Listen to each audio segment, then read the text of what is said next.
पैरों तले जमीन खिसक जाएगी। और जो खतरा है यह सिर्फ हिंदुस्तान के लिए नहीं है, यह अफगानिस्तान के लिए नहीं है, यह खतरा पूरी दुनिया के लिए है। इसलिए कहानी ध्यान से सुनिएगा। पाकिस्तान के 16 न्यूक्लियर इंजीनियर्स के अगवा होने की खबर तो आपने सुनी ही होगी, और यूरेनियम की लूट की बात भी आपने सुनी होगी। तब पाकिस्तान दुनिया के सामने असहाय और बेचारा नजर आ रहा था, उसकी बेइज्जती हो रही थी। दुनिया को लग रहा था कि पाकिस्तानी सेना के नाक के नीचे से टीटीपी ने न्यूक्लियर इंजीनियर्स को अगवा कर लिया। उसके बाकायदा आई कार्ड भी जारी किए गए। उसके बाद पता चला कि उनको रिहा भी कर दिया गया है। जो तस्वीर इस वक्त आप देख रहे हैं, यह उसी वैन की तस्वीर है जिसमें न्यूक्लियर इंजीनियर सवार होकर न्यूक्लियर साइट तक जा रहे थे। लेकिन अब पाकिस्तानी सेना की यह कहानी बेनकाब हो चुकी है। पाकिस्तान बेनकाब हो चुका है। न्यूक्लियर इंजीनियर्स के अपहरण की घटना में एक बहुत बड़ी साजिश की बू आ रही है। पाकिस्तानी सेना की पूरी मिली भगत के आरोप लग रहे हैं। आरोप यह लग रहे हैं कि पाकिस्तान की आर्मी पैसों के लिए यूरेनियम की तस्करी दुनिया के उन मुल्कों में कर रही है जो डीप स्टेट हैं, जो करप्ट स्टेट हैं और जो दुनिया के लिए खतरा बन सकते हैं। कहा यह जा रहा है कि चोरी छिपे यूरेनियम पाकिस्तानी सेना ईरान को बेच रही है या फिर नॉर्थ कोरिया को भेज रही है। उसी पर तस्करी के साजिश के आरोप लगाए जा रहे हैं। लेकिन कहानी इसमें यह है कि पाकिस्तानी सेना ने एक बहुत अच्छी स्क्रिप्ट लिखी। स्क्रिप्ट यह लिखी कि टीटीपी के कंधे पे बंदूक रख के गोली चलाई जाए, जिससे कि आम के आम और गुठलियों के दाम भी मिल जाएं। हुआ क्या, मैं आपको बताता हूं। हुआ यह कि पाकिस्तानी सेना ने न्यूक्लियर इंजीनियर्स को अगवा किया। इसके बाद वहां से यूरेनियम चुराए। यूरेनियम चुराने के बाद उसे इंटरनेशनली बेचने की कोशिश की। और यह आरोप आज का नहीं है, कई बार पाकिस्तानी आर्मी और पाकिस्तान सरकार पर इस तरह के आरोप लगे हैं। लेकिन जब तथाकथित टीटीपी की तरफ से इस कार्रवाई को अंजाम दिया जा रहा था, इस लूट को अंजाम दिया जा रहा था, तो आप ही बताइए, क्या वहां कोई कार्रवाई नहीं होनी चाहिए थी? गोली नहीं चलनी चाहिए थी? वहां एक गोली नहीं चली। यानी कि पाकिस्तानी सेना ने टीटीपी के नाम पर न सिर्फ इंजीनियर्स को अगवा किया, बल्कि यूरेनियम लूटा और उससे दुनिया भर में बेचा। और यह कार्रवाई लंबे समय से चली आ रही है। इसके बाद टीटीपी के नाम पर अगवा किए गए इंजीनियर्स को रिहा कर दिया और अपनी तारीफ भी करवा ली। यानी कि आम के आम और गुठलियों के दाम। आरोप पीओके के human right activist Amjad Ayub Mirza ने लगाए हैं। उन्होंने सवाल उठाए हैं, उस पर ना तो पाकिस्तान सरकार की तरफ से और ना ही वहां की सेना की तरफ से कोई खंडन आया है। जिसके बाद सवाल यही है कि क्या पाकिस्तान के न्यूक्लियर साइंटिस्ट, इंजीनियर्स और यूरेनियम किसी बड़ी साजिश का हिस्सा बन रहे हैं? क्या यह न्यूक्लियर प्रोग्राम दुनिया के लिए सुरक्षित भी है? आज इसी बहुत जरूरी मुद्दे पर करेंगे डिबेट, लेकिन उससे पहले एक रिपोर्ट देखिए।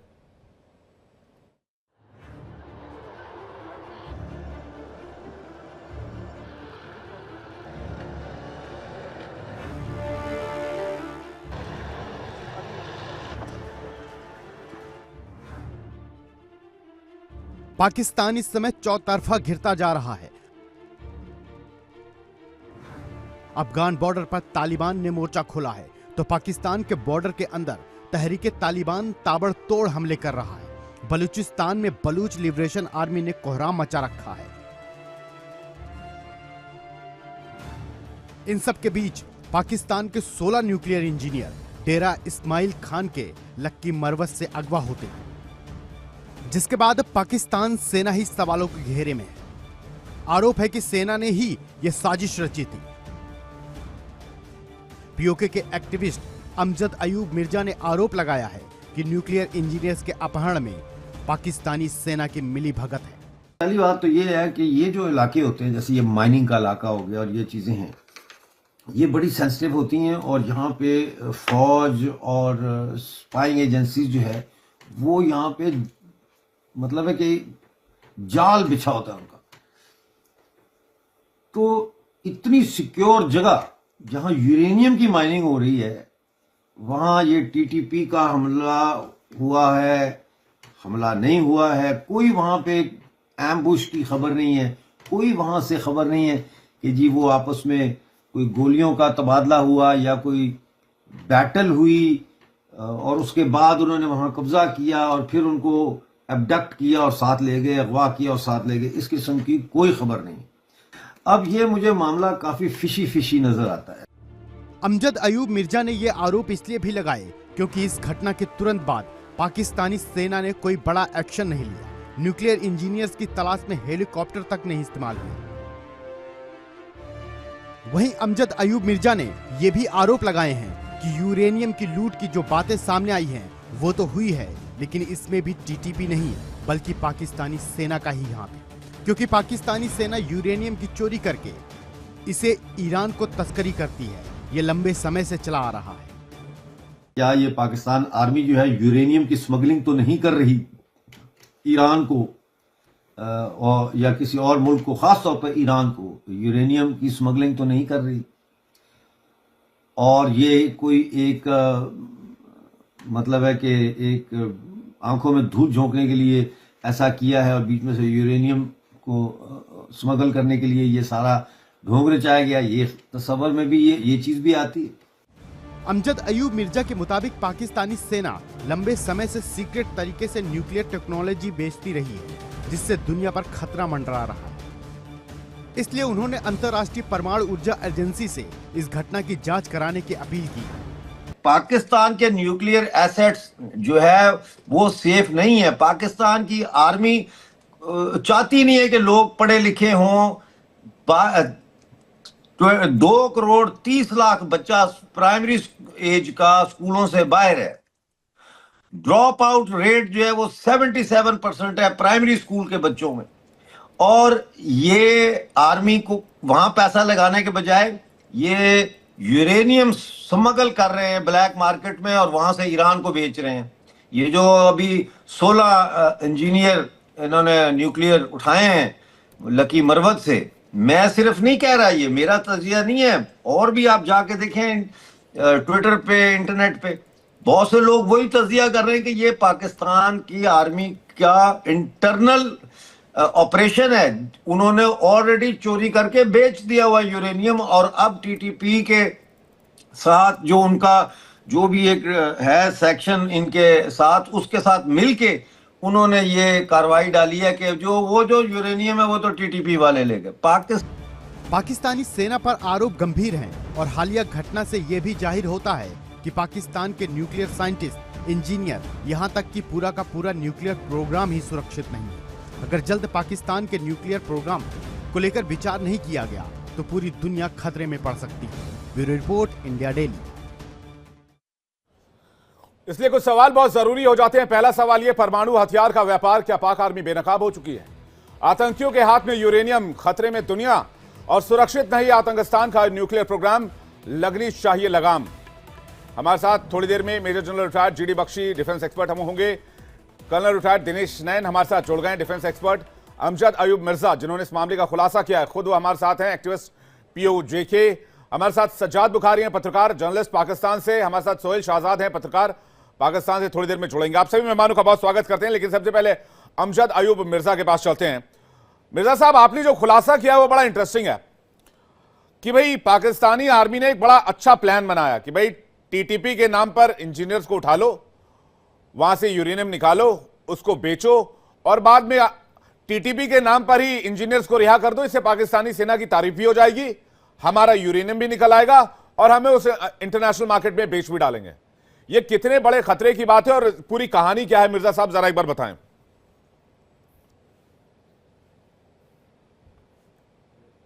एक बार माइक चेक करें अपना, शायद माइक म्यूट है आपका। देखिए, मैं तो कई सालों से इस बारे में लोगों को मीडिया के जरिए वार्न कर रहा हूं कि Pakistani nuclear assets are not safe in the hands of Pakistani military और द स्टेट और इवन द सिविल गवर्नमेंट्स। और वो मौजूद है सारा कुछ सोशल मीडिया पे। और आप देखें कि जो 2000 में यानी 2000 की फर्स्ट जो डेकेड थी उसमें तो ये बात साबित हो गई थी कि डॉक्टर अब्दुल कदीर खान जो है वो उसने तस्लीम किया था कि पाकिस्तान ने जो अपना सेंट्रीफ्यूज प्रोग्राम और डिज़ाइंस हैं वो ईरान को, नॉर्थ कोरिया को और लीबिया को बेचे हैं। इसके बाद अगर आप देखें तो डॉक्यूमेंट्स हैं, इंटेलिजेंस रिपोर्ट्स हैं, इसकी इंटरनेशनल एटॉमिक एनर्जी एजेंसी की, जिन्होंने ये कहा है कि ईरान का जो सेंट्रीफ्यूग का डिज़ाइन है और जो उसके बाकी तरीकाकार है वो पाकिस्तान का एक कॉपी है, मतलब एग्जैक्टली वही है जो पाकिस्तान का है। जी नहीं, तो लेकिन मिर्जा ये साहब, तो एक अरसे से चल रहा है। मिर्जा साहब, टीटीपी के आतंकी आए, उन्होंने 18-20 इंजीनियर्स को अगवा किया, यूरेनियम लूटकर चले गए, वहां एक भी गोली तक नहीं चली। ये किस तरह का किडनैपिंग का प्रोसेस था जिसमें सब कुछ शांतिपूर्वक हुआ, सलाहियत से हुआ? क्योंकि ये मिले हुए हैं, मैंने तो यही सवाल तो मैंने उठाया है कि कोई गोली नहीं चली, कोई हेलीकॉप्टर नहीं उड़ा, कहीं पे कोई नाका नहीं लगा, यानी जो पुलिस या आर्मी वाले फौरी तौर पर किसी डाकू को पकड़ने के लिए सड़कें बंद कर देते हैं। बैंक में अगर डाका पड़ता है, अभी डाकू बैंक के अंदर होते हैं तो बाहर पुलिस पहुंच चुकी होती है। तो ये तो भाई न्यूक्लियर एसेट्स की जगह है, यूरेनियम की माइन है, यहाँ तो 3 लेयर्स में सिक्योरिटी होती है। तो ये कैसे हो गया? और ये सब ईरान के साथ मिले हुए हैं, ईरान के ऊपर सैंक्शंस लगी हुई हैं, सवाए पाकिस्तान के और दुनिया का कोई मुल्क नहीं है, इवन रशिया भी नहीं दे सकता ईरान को यूरेनियम या न्यूक्लियर पावर के लिए यूरेनियम या कोई चीज, सवाए पाकिस्तान के। बॉर्डर भी तो मिलता है ना पाकिस्तान नहीं, ये और जो ईरान स्क्रिप्ट का। आई है कमाल की है। मैं इस पर बुखारी साहब का रिएक्शन लूं, लेकिन हमारे साथ इस वक्त defence expert major general retired GD Bakshi sir जुड़ गए। बख्शी सर, बहुत स्वागत है इंडिया डेली पर। जय हिंद सर।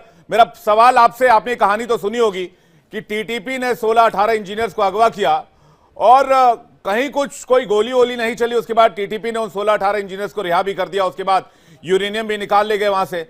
अब जो खुलासा हो रहा है वो ये हो रहा है कि भाई इसके पीछे पाकिस्तानी सेना ही थी जिन्होंने यूरेनियम को निकालकर उसको इंटरनेशनल मार्केट में बढ़ाया, और ये आज से नहीं, करीबन 5-10 सालों से चल रहा है। बख्शी सर।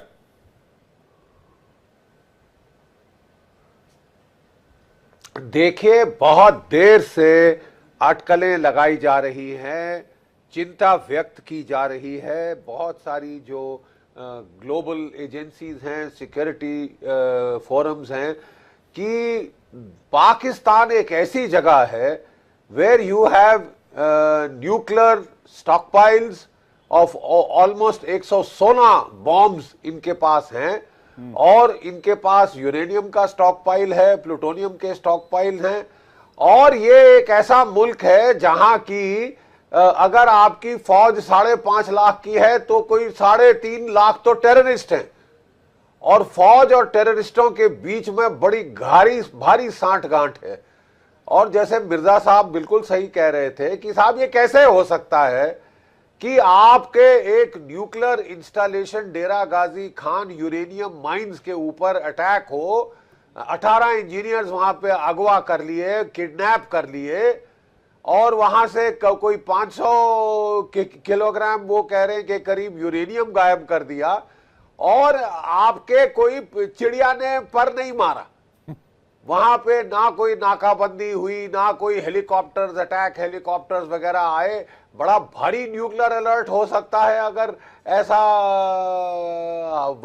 ऐसी वारदात हो। चौंका देने वाली बात है, दुनिया को हिला देने वाली बात है। इसका मतलब या तो सांठगांठ के साथ किया गया है फौज के, या ये फौज को कोई सुध नहीं कि हो गया रहा है इनके मुल्क के अंदर, और यही सबसे बड़ा खतरा है। Here is a nuclear Pakistan which is the epicenter of global terrorism, और यहाँ न्यूक्लियर बॉम्ब जो हैं, न्यूक्लियर स्टॉकपाइल्स जो हैं, they are next to terrorist तंजीम्स, इजीएस्ट एक्सेस। अगर नॉन स्टेट एक्टर्स के हाथ nuclear bomb, nuclear technology, nuclear material चढ़ गए जी, तो साहब दुनिया भर में हंगामा हो सकता है। यहां से स्मगल आउट होके जाएगा टू अफगानिस्तान, वहां से जाएगा ताजिकिस्तान, ताजिकिस्तान से हमले कर रहे हैं लोग in Russia, in United states, India पे आ सकते हैं, चाइना पे चढ़ सकते हैं। ये तो पाकिस्तान का एक अजीबो गरीब दास्तान है साहब कि ये तो न्यूक्लियर प्रोलिफरेशन का सबसे बड़ा ये हब है दुनिया में। बहुत भारी खतरा है।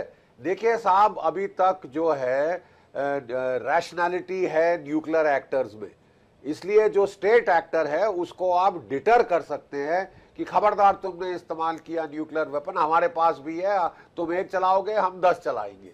इससे न्यूक्लियर वेपन हिरोशिमा के बाद नहीं चले हैं।